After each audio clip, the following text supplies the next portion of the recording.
Alright, update lang ng onte guys dahil masaya ako ngayon. The weekend has been really busy for me. Spring cleaning, tapos gayos ng garden, and everything no na improvement dito sa bahay. One of which is yung improvement ko sa aking home office, which is ito, nakita niyo yan?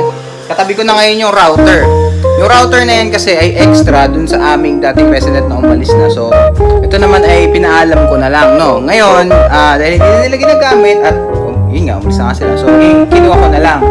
Pero, no, one of the things that I also have learned is yung paggawa ng RJ45 cable or yung LAN cable. So, ni-research ko yun. May Cat6 naman sa bahay. Meron lang heads and then bumili ako ng crimping tool. So, yun. And then, nakakonect siya dun sa aming router sa baba. Now, I've already improved yung connection dito sa taas. What I'm going to say to you is this. Kung napanood mo yung last time na in-upload ko yung about skills, this is one of the roots or the results of the skills na minamanifest mo sa buhay mo. Simple, very very simple. Pero this means no, na whenever I'm doing content na nandito ako sa taas, I don't need to rely on the connection sa baba. Making it more efficient and 2 times na mas useful.